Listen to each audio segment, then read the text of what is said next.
Jared over here just wants to crack. Alicia wants Irvin to get back. She don't know him like that. Chris wants Alexis to just be his friend, and Brandon finds out that Kiki is not someone on who he can depend. Child, never ever met. It's season 2, is episode 3. Like the video, subscribe to my channel, and yeah, let's get started with Jay and Cinco. You really don't get a lot on Cinco and Jay. Their only interaction with each other was at Karma Sutra.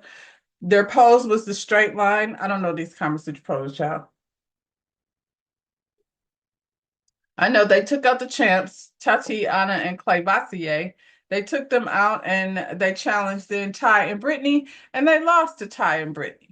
So, like I said, we didn't get a whole lot out of them this week. What I will say is they really didn't seem connected in this particular challenge, which I'm not mad at because it's such an awkward, uncomfortable thing to be doing when you just meet somebody and in front of all these people. And now, like, here they are on national TV with her booty cheeks all up in his face. So I can get why they were uncomfortable. We see a little interaction with them and the other people, but we don't see a lot of interaction with them, just the two of them. We know they have a connection. We know that they are at this point enjoying each other. They went in the shower. We don't know what happened in that shower, but we do know that they've been in some ways intimate. She's sleeping with him. She's not sleeping over there with the girls. So these two came here. They have a genuine connection. They like each other. We just haven't seen it yet. And I mean, if we're going to go over here, it's just episode 3. So if we're going to get this foolishness with Gerard and what's his name, Jared and Charlie out the way, hopefully they will go ahead and smash, get whatever it is they came over here to do, and get the hell out of here so we can see like what's going to happen in this real situation over here. Never ever met. There's plenty of people over here, well, out there. There's plenty of people out there who have met online and had successful relationships and marriages. So it's not to say that couldn't happen, especially with these two seemingly being on the same page. So I'm looking forward to see some of their interactions, just the two of them, and hopefully we'll get over with this foolishness like soon. Episode 3. I don't know how many episodes you guys get, but let's don't waste too much more time on things that we know are a joke. What's up, Chris and Alexis, or just, a waste of time. So, who are we going to talk about next? They took out Brittany and Ty, so let's talk about Brittany and Ty. So much like Cinco and Jay, we didn't get a whole lot of Brittany and Ty. We did see over at the Karma Sutra exercise, they found themselves at an oasis. And while they were at this oasis, they managed to win and beat out Jay and Cinco. Next up would be Chris and Alexis, and we know that wasn't hard to do because at least at this point, these two kind of like each other. I feel like they had this moment while they were all up in their oasis and they connected with one another. And that's what this exercise is supposed to be about. It doesn't make me hate it any less because I don't like it. I don't like that these strangers have been put in this position, but some more comfortable than others. This wasn't such a big deal. Not this pose. At least she don't have to have her ass up cheeks all up in his face. This is actually, I don't want to say normal, but this is actually not so bad. I'll say it like that. They end up taking the whole thing. Ty and Brittany come over here. The timing is right, and they took the whole prize, which was a couples massage. A couples massage. I mean, I don't know who doesn't want to do that. I can do a couples massage, or I could do a by myself massage. And I bet Brittany wish she was by herself because Ty was over here at the massage moment and he wouldn't shut up. And I don't think any of us are surprised by that. We all, when we met Ty, was like, he doing too much, he talks too much, he's a little bit too much. And Brittany is starting to feel that. She said he won't shut up. He goes all day long. And silly is not attractive. Funny is attractive. Silly is definitely not attractive. And this guy Ty is not funny, so it's just silly. That's all he's serving. She says she doesn't feel any type of romantic connection to him, and I can see why.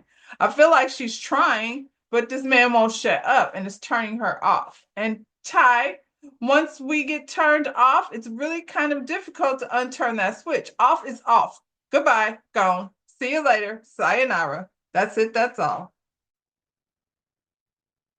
That's pretty much all they have with them too. Who else over here? Like I said before, wasting our time. We'll get that out of the way. We got a few time wasters over here. Don't nobody have time to waste.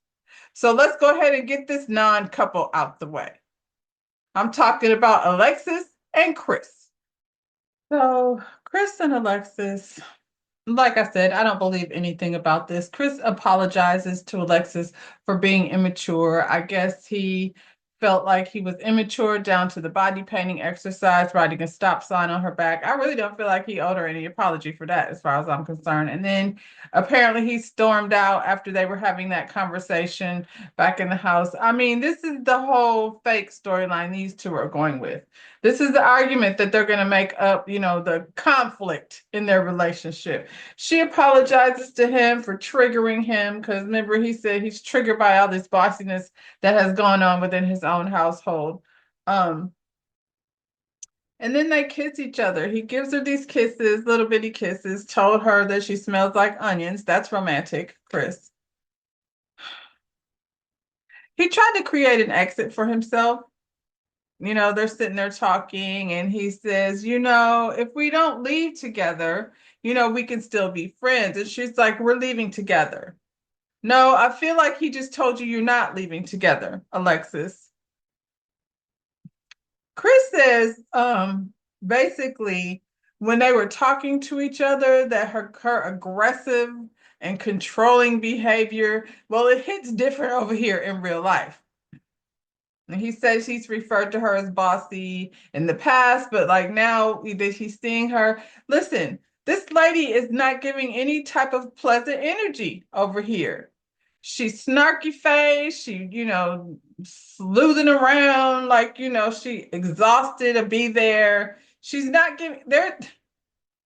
You got Regina Hall, you got Sanaa Lathan and Gabrielle Union, Jennifer Lopez, Halle Berry. These ladies are well into their 50s. Some just getting into their 50s, but this lady says she's supposed to be 40 something. So it's not giving any of that. I'm not going to say what it's giving because, I don't want to get myself in trouble, but it's not giving youthful. This man is only 35 years old. And it's not the age difference necessarily that's a problem, not for me, because that will make me a hypocrite.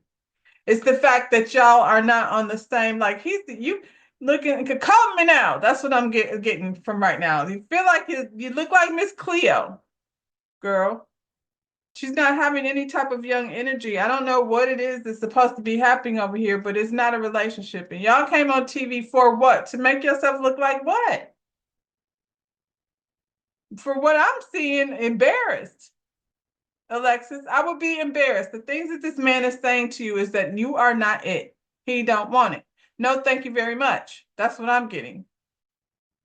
You ain't listening to nothing. Y'all was down to Kama Sutra, doing the Oasis. Chris is struggling to pick you up. His knees is wobbly. His arms is shaky.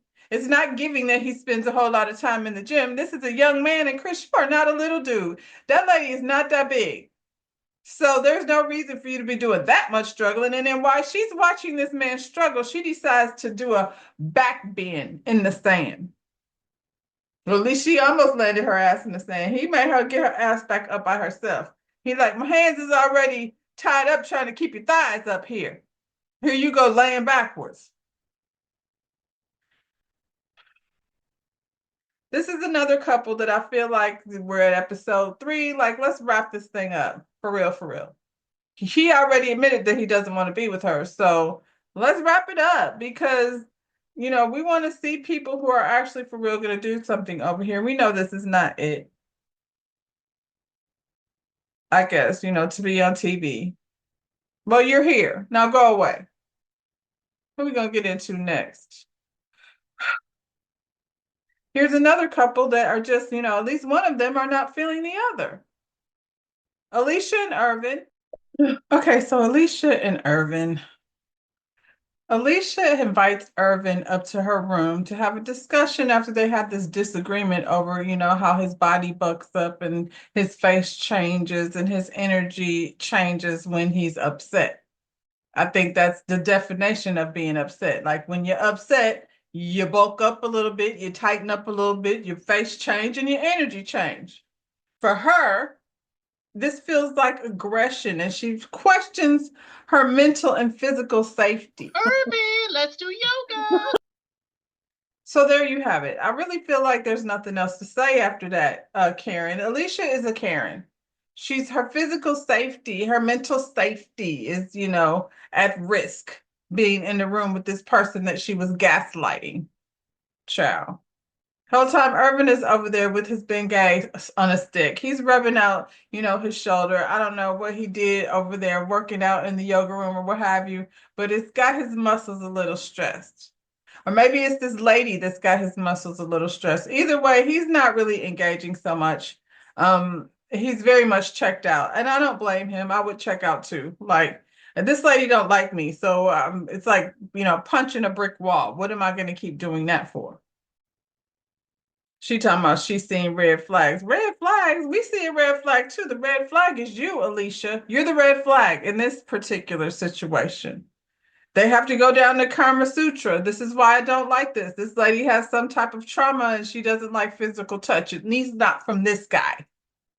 And if she doesn't want him touching her, then she should not have to perform the eagle. The eagle's gonna make her uncomfortable and making him uncomfortable too, because he knows she already just said her mental and physical safety is at risk. Now he's like, look, y'all don't know what I've been going through. Some of y'all do, but you're pushing it anyway. Irving eases her into the position as easy as he can. Whole time she's like, back up a little bit, back up. How you do the eagle backed up? I'm not mad at her. And this is the one time she gets a pass because I don't want your eagle on me. Why I just met you yesterday. I mean, listen, she's already told the man she feels unsafe. I don't know how he's supposed to move forward with caution. He's probably scared to do anything. Then they had this therapy session, which I was totally confused by. I got nothing out of the therapy session. This lady came over here and, told her version of the story. And, Mr. Checked Out over here was pretty much like, yeah, I get it. That's pretty much sums it up. So he's not trying to, dispute any of the things that she said. He's just sitting there like, let's get through this. And the therapist surmised after talking to these two that, yeah, y'all don't know each other. Right. That's why it's called the Never Ever Met, because they don't know each other. And she said that they were disappointed. And I'm like, how do you get from disappointed to hot and heavy?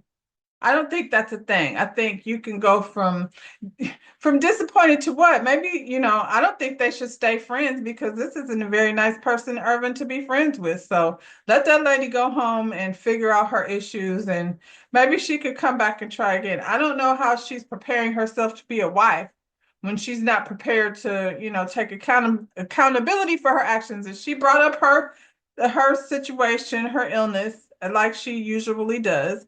And she says she doesn't think she uses it as a weapon. But we all do. We all think you use this as a weapon. I think she was probably an asshole before her illness, and now her illness is just, giving her a reason to be a bigger asshole. That's what I think. So, yeah, that's what we got on Alicia and what's his man's name? Irvin. Where are we gonna go? Let's go to Tatiana and Clay Vassier. Let's talk about them. Okay, so Tatiana and Clay, they're over here at the Kama Sutra exercise. They, took out Alicia and Irvin, but how hard could that have been? This lady don't even want Irvin to touch her, so there was no way for them to really lose. Clavassier took this lady down like she was a quarterback and he was a linebacker. I was like, good grief. He tossed her down in the sand and jumped up between her legs. It was real cringy. Like the whole thing was very cringy. They beat they beat Brandon and Kiki. They also beat Jared and Charlie. And the fourth challenge, Cinco and Jay took him out, but he was over there squishing and kneading on her booty. Clay from the very beginning, she had to put him back him up a little bit because he was doing too much. And here he is pushing and doing too much. All of that squishing on her booty was so irritating. I wish she would have just told him to stop. Like Alicia was like, back up. You should have said stop. You doing too much. It's bad enough we got to be all over here, spread eagle and things and oasis and sunsets and planks and bridges and all these things that they got us doing over here. And now you want to be squishing on my booty so inappropriately in front of everyone. They doing all that only to find out they was in the wrong position. So Clay has this chat with Jared. So he's going to Jared for advice on how to lie. Because we know Clay has this baby that just appeared in his life. Now, he said his ex-fiance moved from LA to Atlanta. She ended up at his house and she wound up pregnant. And he questions the paternity. I feel like they all say that just to add sauce to it. You know that's your baby. First of all, let's don't question the paternity. Now, you and Tati only have been seeing each other for a few months. So it hasn't been 9 months, I don't think so. This baby was conceived before you even start talking to her. So you proceeded to lie to this lady from the very beginning instead of saying, at some point you and your ex hooked up and now, you're expecting a baby. But you didn't do that. You're holding on to whatever, I don't know, the right time that you think is the right time. The right time would have been 9 months ago when you found out. And you said the lady moved from LA to Atlanta. So where does she live now? Now, Clay says he's over here flipping houses, investing in properties and things. So does she live in one of the properties, Clay? You just lie. You lie about big things. So I can't trust nothing that you say. You can't show up talking about, oh, and I have a newborn. And so you left the lady alone with the newborn to come over here and jump yourself in between Tati's legs?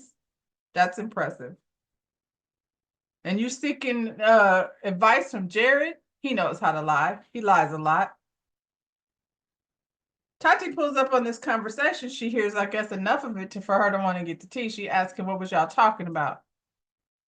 He lied because, he yada, yada, yada, boom, boom, boom, I think I love you.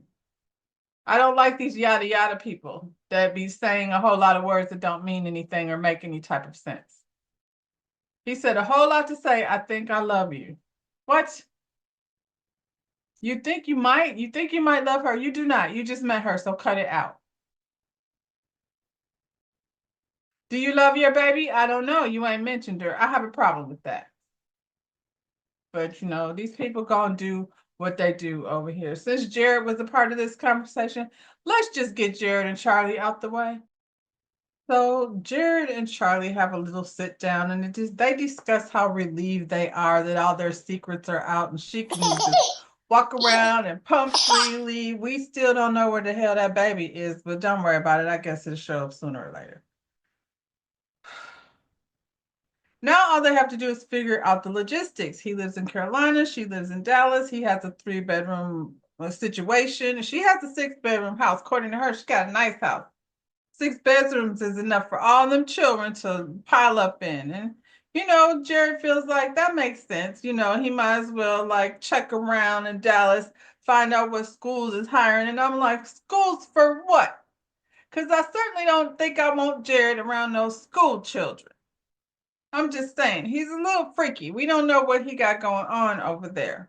Just, Jared, is it college? That's even worse. I don't know. I don't know if they're hiring or not. It don't matter because he lied and he ain't going. He really just wants to smash. He's pretty damn close over here on Kama Sutra. They attempted to do a London Bridge. They did not. They failed at it.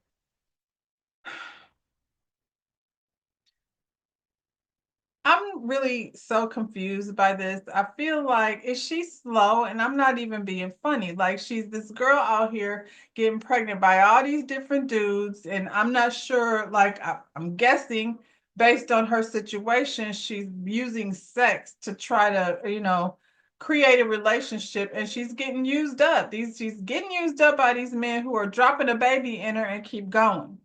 And this man, Jared, doesn't seem like he cares one way or the other whether he drops one in her or not. His mission is to smash, and she seems perfectly willing. I mean, she already got a tattoo of him on her. Why? We don't know. That's a big deal. She wants to smash too, I bet you. I'm feeling like she's really interested. She's just under the impression that this man somehow wants to have a relationship with her. And young lady Charlie, if you go run around springing 4 children on somebody when they thought you only had one, well, then you should expect to get what you get. You know, there's nothing real happening over here. These are two people that knew each other in high school, at least knew of each other, and they have finally decided they want to, consummate the friendship that never was. They've been doing this for 4.5 years. I'm guessing Jared is like, I've been doing this for 4.5 years. At the very least, I want to smash. So, he's probably gonna get his chance. Yeah, that's it. That's all. Kiki and Brandon. Whew, this is a problem. So Kiki and Brandon, this was somewhat their episode. Brandon was having a conversation with Chris and Alexis, and they were discussing Kiki's drinking. The night before, Kiki turned up so much she was falling off the furniture. She done fell asleep on the couch. So he just wants to, I guess, get some insight from somebody else. Chris says she asked him, do he think she drink too much? And he's like, girl, I just met you. I don't know what your habits are, but it's a concern, that's for sure. If you got to ask somebody, then Kiki, maybe, it's a concern. So Brandon goes upstairs to confront her pretty much about the night before because they left her on the sofa. Kiki is hungover. She is not feeling this. She don't want to have this same conversation anymore. They step outside on the patio in the sunlight. She's given every bit of, I need to lay my ass down. That, that feeling where you've been drinking too much and the next day you just don't, you would like for somebody to bring you a greasy hamburger and, a 7-Up.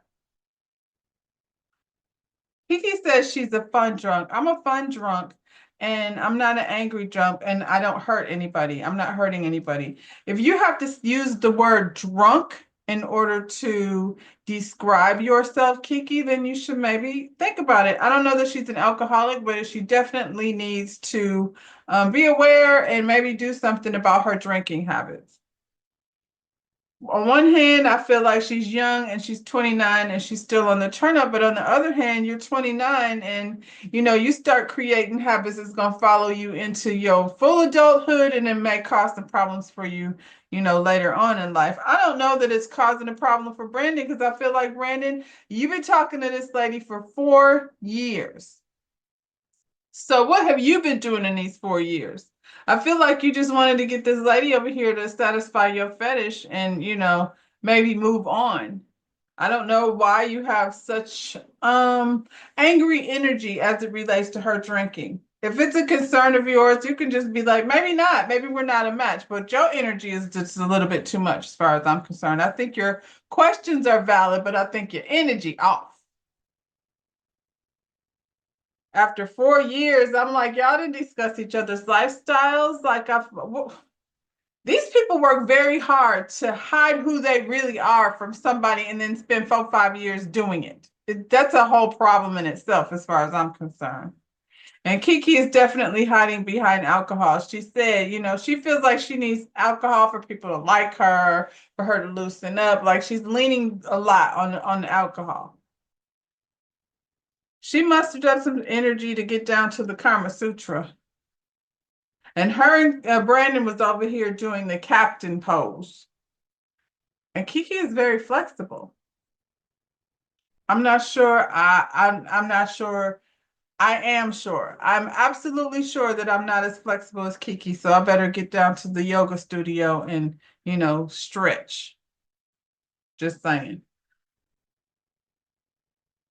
Brandon, for some reason, is giving off this goody two shoes energy, like he's just so above her and her drinking. And I'm like, you got a problem with the alcohol, which may or may not be a problem. I'm still not gonna say, for sure it's a problem.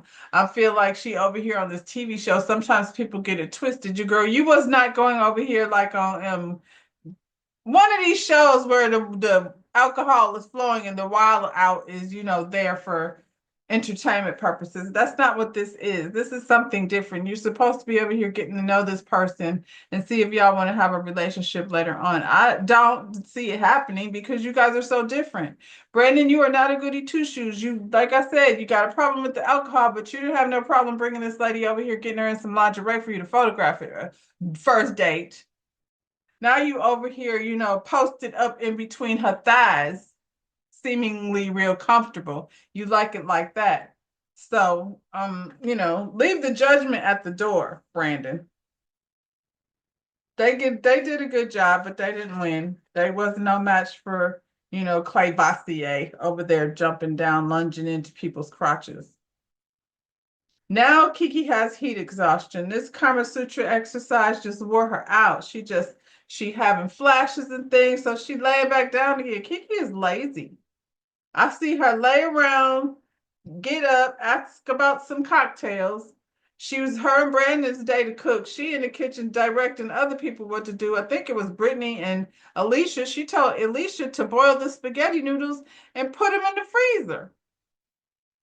Please explain to me what the noodles in the freezer is supposed to be. Is that y'all got that recipe? I don't. Kiki says she don't feel good, but she thinks one drink will make her feel better. That's where this seems like a problem, Kiki. No one ever said that. That's not a remedy for anything. Nobody said, you know what? I don't feel good. I'm having hot flashes and heat exhaustion. I should probably have another cocktail. You should have a cocktail of the H, the 2, and the O. Get some of that, girl. Ty and Jay and Seiko are helping Brandon in the kitchen because Kiki is MIA. I think she's somewhere laying down again or something. She, the heat got her, and so he let it ride. Now, Brandon is cooking for 14 people, so I'm not sure why Kiki didn't think that, he would need her help. She walking outside talking to Brittany, talking about, I'm in the kitchen. He got people helping him already, so should I go help him? And Brittany's like, no. If other people are helping, why? Yes. This is your person, girl. This is not the party house. Like I said, we ain't a summer house. We're not at MTV Cribs or any of those things. We're over here at the Never Ever Mets, and you're supposed to be in the kitchen with your partner on the day that you two are supposed to cook. 14 people, that's a lot of people to be cooking for. He doing hibachi, he need a lot of prep. You don't know how to cut things? She finally came in the kitchen. He's irritated now because he in there and he done seen her outside chilling with Brittany by the pool, he said. He said, are you dependable? She's offended by that question. Girl, are you? Because it seems like you just want to party, lay around, and have people take care of you. When I see a grown-ass woman with a thumb in her mouth, she's sleeping with her thumb in her mouth. To me, that says a lot about, how immature you are. Girl, we sucking our thumb, we damn near 30. We down to the dinner table. Now, Kiki has an attitude. She's in her feelings because, Brandon asked her, was she dependable? And, and it keeps asking her about that drink. She has gone one single day without a drink and she act like, oh my God, I'm not going to make it. I should probably have one drink, just one sip, just to ease this, whatever it is I'm going through. You jonesing like that, girl. You need some self-evaluation. Who was it? Jared. Jared brings up this game over after dinner, during dinner. The game is, if you had to leave tomorrow, would you leave with your person? Yes or no? Well, we know Charlie. Charlie said, hell yes, she going home with that man. If she don't do nothing else, that's what she gonna do. Somebody said yes forever. I don't know who that was. Kiki had a question mark. She's not sure. F no, that would be Jared. So while Jared is saying F no, Charlie is saying hell yes. Imagine that. Undecided, somebody's undecided. Probably, we don't know. We don't know who's undecided. Probably Alicia. We didn't get to know whose answer, everybody's answer. We just know some people's answer. Somebody said hell to the no, no. Brandon just said no. He's not doing it. So you have 8 yeses, 4 no's, and 2 undecided. Y'all do the math. I'm not. After dinner, Brandon is left to clean the kitchen. Kiki didn't help him cook. She did not help him clean. What did she do after dinner? She went to go play pool because she's in her feelings because he said no. And she put question mark. And when she asked him about it, he said he don't want to talk about it. Child, I done cooked for 14 people. I done washed the dishes and now I'm tired. I'm gonna go work out and then I'm gonna go to bed. We'll talk about this another time. He walked off and she says, this is what she hates. She hates this more than anything. It makes her feel abandoned. Girl, read the room. Ain't that what they say? Read the room. Kiki, stop. Ain't nobody got time to be bothered with you. You want to talk now? You wasn't trying to talk before. After this game that they play over here, who would you like? Yes, no, maybe so. Check the box. The couples invite Brandon to have a sit down with Kiki. She's sitting there with a glass of wine. She'd have told the man she wasn't going to drink nothing today. Now she's drinking wine. He's all up in arms because, she wasn't supposed to be drinking anything. Brandon is over the conversation. He's over her drinking and he get up and leave. They were trying to explain to her like why he's upset, but it don't matter because he's like, I'm done with this conversation. At some point, the guys go outside and they're tossing the football around, and Jared here admits that his card said F no. F no, he ain't going to Dallas. F no, he ain't living in no house. He don't care how many rooms it got. F no, he ain't dealing with no woman with 4 children and he got 2. 6 kids is too many. F no. That's where Jared is with it. He said he just hanging around Charlie so he could crack. And he'll be able to crack. I don't feel like that Charlie's holding out any crack on him. She's definitely willing to give him the crack. So his mission will be accomplished. He lied to her. They were standing in the kitchen and she was like, I can't get a read on you. Usually I can figure things out, but I put hell yes, I love you. And I'd rather to go with you right now. What did you put? He was like, I put yes. I mean, he's a liar that lies, so he might as well keep on lying. You know what I'm saying? Don't nobody feel sorry for Charlie because she be lying over here too. They're just a couple of liars that be lying to each other. So, these lies over here might pay off because he lied his way right into the intimacy suite. They got the door closed and they about to get it cracking because that's what he came to do, crack. And he better crack open a condom, which I guarantee you he won't. So he might crack an egg or two. We don't know. We'll know, when we know. In the meantime, y'all, like the video, subscribe to my channel. We'll see who's hanging in over here on the Never Met Ever Mets and who's out the door.